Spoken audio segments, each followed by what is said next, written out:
ಕಲಬುರಗಿ ನಗರದಲ್ಲಿ ದಿನೇ ದಿನೇ ಮನೆಗಳ್ಳತನ ಪ್ರಕರಣಗಳು ಹೆಚ್ಚಾಗುತ್ತಿದ್ದು, ನಗರದ ಅಶೋಕನಗರ ಪೊಲೀಸ್ ಠಾಣಾ ವ್ಯಾಪ್ತಿಯಲ್ಲಿ ಕಳೆದ ರಾತ್ರಿ ಮನೆಗಳ್ಳತನ ಘಟನೆ ನಡೆದಿದ್ದು, ಬಡಾವಣೆಗಳಲ್ಲಿ ಅನುಮಾನಾಸ್ಪದ ವ್ಯಕ್ತಿಗಳ ಓಡಾಟ ಸಿಸಿಟಿವಿಯಲ್ಲಿ ಸೆರೆಯಾಗಿದೆ. ಆಗಸ್ಟ್ 25ರಂದು ಬೆಳಗ್ಗೆ 9 ಗಂಟೆಗೆ ಸಿಸಿಟಿವಿ ವಿಡಿಯೋ ಲಭ್ಯವಾಗಿದೆ. ಪಾರ್ವತಿ ಲೇಔಟ್ನಲ್ಲಿನ ಶರಣಬಸಪ್ಪ ಚೌಧರಿ ಎಂಬುವರ ಮನೆಗೆ ಕನ್ನ ಹಾಕಿ 43 ಗ್ರಾಮ ಚಿನ್ನ ದೋಚಲಾಗಿದೆ.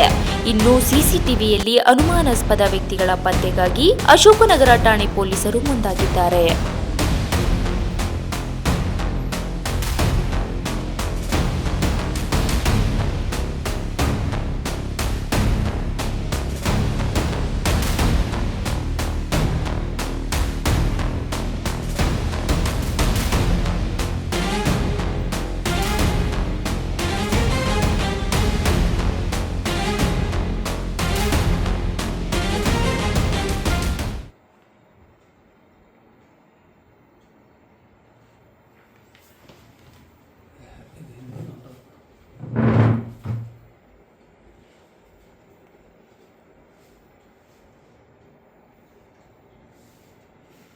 ಚಾಕು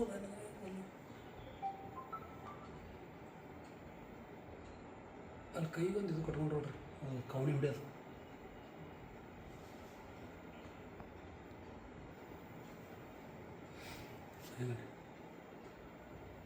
ಕೈ ಹೊಡಿಯೋದು ಹೇಳ್ರಿ ನಮ್ಮ ಮನೆ ಬಾಜು ಜರ ಕಳ್ತನ ಆಗ್ಯಾರ ರೀ 3-4 ಮನೆ ಆಗ್ಯಾವ ರೀ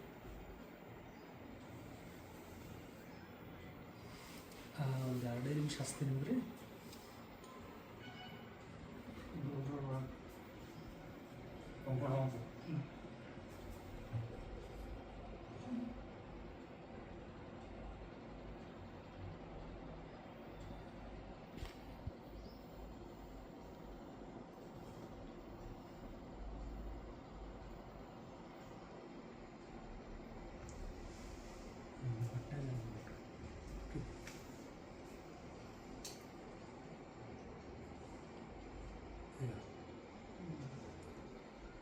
ಕಟ್ಕೊಂಡ್ರಣ್ಣ ಒಂದು ಕವಣಿ ಚಾಕು